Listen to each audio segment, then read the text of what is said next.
दोस्तों मैं हूं सीए इब्राहिम और आप देख रहे हैं फाइनेंस सीखो with CA Ibrahim YouTube channel. जैसा कि आप लोगों को पता है, अभी हमारा एक कोर्स चल रहा है, फ्री स्टॉक मार्केट कोर्स, जिसके 22 डेज हो चुके हैं। आज डे 23 है। ओके, तो इसका कंटेंट जो मिलेगा आपको, इसका कंटेंट मिल जाएगा आपको www.financeseco.com। ठीक है, financeseco.com पे आओगे तो ये वाली वेबसाइट खुलेगी। इसमें फिर आपको यहाँ पे क्लिक करना है, फ्री स्टॉक मार्केट कोर्स। अगर मोबाइल में खोलोगे तो ऐसा दिखेगा कुछ, अभी दिखाता हूँ मैं। ऐसे दिखेगा तो यहाँ पे क्लिक करना है और फ्री स्टॉक मार्केट कोर्स में आना है। ओके, तो फिर क्लिक करते हैं यहाँ पे क्लिक करने के बाद फिर आपको ये डे 1, डे 2, डे 3 के हिसाब से मिल जाएगा। यहाँ पे यूट्यूब वीडियो लिंक भी डाल रखा है, तो आपको यूट्यूब वीडियो देखना है तो यहाँ पे क्लिक करके यूट्यूब वीडियो ओपन हो जाएगा। ओके, तो ऐसे ही हमने डे 22 तक कर लिया। आज डे 23 है। डे 23 में हम करेंगे आईपीओ एनालिसिस, कि आईपीओ जो आता है ना, उसको कैसे एनालिसिस करना है। ठीक है, तो इसको करते हैं। मेनली आईपीओ होता क्या है, ये इंट्रोडक्शन पढ़ लेना। आईपीओ क्या होता है, जब कोई भी कंपनी पहली बार स्टॉक मार्केट में लिस्ट होती है ना, पहली बार, उसी को बोलते हैं आईपीओ। जो इनिशियल पब्लिक ऑफर होता है, उनको ऑफरिंग करती है। चलो, आईपीओ बेसिक एक बार देखते हैं। When a private business chooses to raise money by making its shares available to the general public for the first time, it conducts an initial public offering. पहली बार अगर कंपनी जनरल पब्लिक को offer करती है अपने share खरीदने को, तो उसी को बोलते हैं इनिशियल पब्लिक ऑफर। या फिर पहली बार कंपनी शेयर मार्केट पर लिस्ट होती है, तो उसी को बोलते हैं initial public offering. Why IPO? IPO क्यों आता है? जो अब आईपीओ जो आता है ना, उसका मेन कारण होता है रेज मनी। पैसा चाहिए कंपनी को चलाने के लिए पैसा चाहिए। तो पैसा चाहिए, और इसके क्या दो रीज़न होते हैं। पहला रीज़न तो होता है ग्रोथ, और दूसरा रीज़न होता है date reduction. Okay, other reason भी हो सकते हैं, लेकिन मेनली ये दो रीज़न होते हैं, ग्रोथ और डेट रिडक्शन। मान लो कंपनी को फैलाना है, कंपनी का बिजनेस और एक्सपेंड करना है पूरे इंडिया में या फिर वर्ल्ड में, तो फिर ये ग्रोथ में आ जाएगा। ठीक है, और कंपनी ने डेट रिडक्शन किस में आएगा? डेट रिडक्शन आएगा कि कंपनी ने मान लो लोन ले रखा है, ज़्यादा लोन है, उसको फिर चुकाने के लिए फिर कंपनी इनिशियल पब्लिक ऑफर करती है। ठीक है, आईपीओ एनालिसिस में क्या क्या हमें देखना चाहिए, ये मेन पॉइंट्स हैं। जितने भी पॉइंट्स बोलूँगा ये मेन पॉइंट्स हैं। पहले हमें देखना चाहिए कंपनी का cash flow, profit margin, revenue. Mainly revenue देख लो और प्रॉफिट मार्जिन देख लो। प्रॉफिट मार्जिन कितना आता है, ठीक है, ऑपरेटिंग प्रॉफिट मार्जिन या फिर नेट प्रॉफिट देख लो, वो भी देख सकते हो। तो इससे आपको एक बार पता लग जाएगा कि कंपनी प्रॉफिट मेकिंग है या लॉस मेकिंग है। दूसरा है इंडस्ट्री ट्रेंड्स। सेक्टर देखना पड़ता है कि कौन से सेक्टर में आईपीओ आ रहा है। मान लो वो स्टील की कंपनी है, या फिर सोलर एनर्जी कंपनी है, या फिर बैंक की कोई कंपनी, बैंकिंग कंपनी है। ये सारी चीज़ें देखनी पड़ती है, और उसका फ्यूचर उसको देखना चाहिए कि उसका फ्यूचर जो है ब्राइट है या नहीं। ओके, तो ये चीज़ देखनी पड़ेगी आपको। तीसरा है मैनेजमेंट टीम। मैनेजमेंट टीम बहुत इंपॉर्टेंट होता है। मैनेजमेंट टीम वो लोग होते हैं जो कंपनी को चलाते हैं। तो मैनेजमेंट टीम को देखना बहुत ज़रूरी है। अगर मैनेजमेंट टीम के बंदे, जो उनका अगर एक्सपीरियंस, उनका नॉलेज अच्छी है, तो फिर इससे क्या होता है ना कि कंपनी को ग्रोथ में फ़ायदा मिलता है।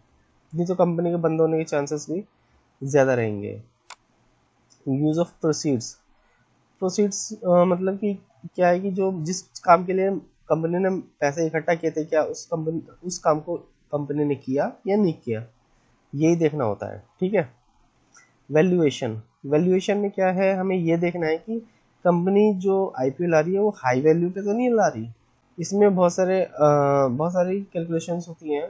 वो चीज़ देख सकते हो कि मेन पॉइंट अगर ये देखें तो इसमें ये देख सकते हैं कि कंपनी ने कौन से वैल्यूएशन को अडॉप्ट किया है और किस वैल्यूएशन पे ये ला रही है।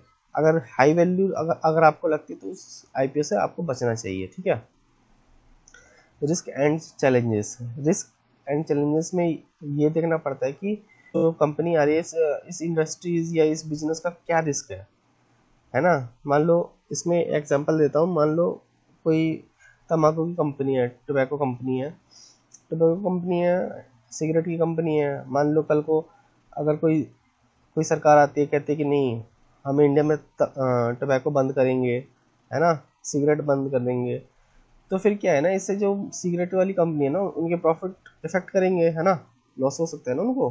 तो ये एक रिस्क की तरह आ जाती है। ठीक है, एक और एग्जांपल ले लेते हैं, प्लास्टिक। जैसे मान लो कि कभी कभी क्या होता है ना, कि अभी जैसे प्लास्टिक चल रहा है, अब कल को कोई गवर्नमेंट आ गई, उसने रूल्स बना दिए कि नहीं प्लास्टिक वाली कंपनी को हम बैन करेंगे, या फिर प्लास्टिक वाली कंपनी पे पेनल्टी ज़्यादा लगाएंगे, एनवायरमेंटल के कुछ चार्जेस ज़्यादा लगाएंगे, तो उससे क्या है ना, उसको प्रॉफिट इफेक्ट होगा, जिससे कि उसकी प्राइसेस डाउन हो जाएंगी। अगर लिस्ट होने के बाद अगर ऐसा कुछ होता है तो उसके प्राइसेस डाउन हो जाएंगे, तो जिसने इन्वेस्टमेंट की होगी ना, उसको लॉस होगा। मार्केट कंडीशन में ये भी देखना पड़ता है कि जो इंडस्ट्री है उसके लिए क्या क्या मार्केट कंडीशन सही है या नहीं है ना। इसमें मेनली जो हमें ये देखना होता है कि मार्केट वॉलेटिलिटी कितनी है, उस बिजनेस से रिलेटेड या उस इंडस्ट्री से रिलेटेड मार्केट वॉलेटिलिटी कितनी है। ठीक है, ये चीज़ें देखनी पड़ती है। तो ये मेनली यही थे, ये 7 पॉइंट्स थे। इसके अलावा मैं आपको ये भी बोलूँगा कि अगर आप आईपीओ जो अप्लाई करते हो वो लिस्टिंग गेन के लिए करते हो, तो उसमें आप एक ना जीएमपी देख लिया करो, ग्रे मार्केट प्रीमियम। ठीक है, अगर ग्रे मार्केट प्रीमियम ज़्यादा रहता है, मान लो 30% से अगर ज़्यादा रहता है, मतलब 30% से ज़्यादा का लेके करता हूँ, 30% से अगर ज़्यादा रहता है तो फिर अप्लाई करने में कोई हर्ज नहीं है, जनरली प्रॉफिट ही होता है, लॉस के कम चांस रहते हैं। ठीक है, ये चीज़ें आपको देखनी है, बाकी ये आप देख लेना, ये ऐसे ही बस पढ़ लेना, ज़्यादा कुछ है नहीं इसमें। 25 तारीख को ये वीडियो रिकॉर्ड कर रहा हूँ, 25 अगस्त को। तो एक हमारा आईपीओ आने वाला है, प्रीमियम एनर्जीज आईपीओ। इसका थोड़ा देख लेते हैं क्या क्या है, एक आपका रफ आइडिया लग जाएगा कि हाँ क्या क्या होता है इसमें। ये रेज कर रहा है कि 2830 करोड़ रेज करने की कह रहा है ना, ऑफर में। फ्रेश इश्यू ये होंगे और ये ऑफर फॉर सेल ये होंगे। मेनली अगर फ्रेश इश्यू होता है तो सही रहता है, लेकिन ऑफर फॉर सेल को थोड़ा अच्छा कंसिडर नहीं किया जाता। ओके, ठीक है। उसके बाद क्या कह रही है, ये रेंज होगी प्राइस पर इक्विटी शेयर की, जिसका फेस वैल्यू 1 रुपीज़ होगा। तो वैल्यूएशन मेरे को कुछ खास लग नहीं थी। Net offer reserve 50% of qualified, इसमें क्या होता है ना, ये 50% क्वालिफाइड QIB के लिए है, 15% नॉन इंस्टीट्यूशनल इन्वेस्टर्स के लिए और 35% रिटेलर्स के लिए है।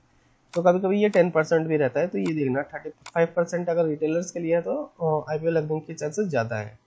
और दूसरा ये इसका जो फंड रेज कर रहे हैं ये भी ठीक ठाक ही लग रहा है मेरे को, तो IPO लगने के चांसेस ज़्यादा है। अब ये बाकी आगे का बता रहा है कि 14,850 का पर लॉट पड़ेगा। ठीक है, ऑब्जेक्टिव एक बार देख लेते क्या कह रहा है। सब्सिडरी में इन्वेस्ट करना चाहता है ये, है ना, तो मान लो ग्रोथ पर्पस के लिए है, मोटा मोटी ग्रोथ पर्पस के लिए। अबाउट में पढ़ सकते हैं कि अबाउट में है क्या, ये क्या है, India second largest integrated solar cell and solar module manufacturer, ये चीज़ ये काम करते हैं ये, है ना, एनर्जीज, प्रीमियर एनर्जीज। कैपेसिटी दे रखी है, ये एक बार थोड़ा नॉलेज होना चाहिए, क्योंकि जिस कंपनी में आप पैसे लगा रहे हो उसकी आपको नॉलेज होनी चाहिए। कैपिटलाइजिंग ऑन मार्केट ग्रोथ, ये पढ़ने लायक है, ठीक ठाक तो थोड़ा बहुत पढ़ने लायक है।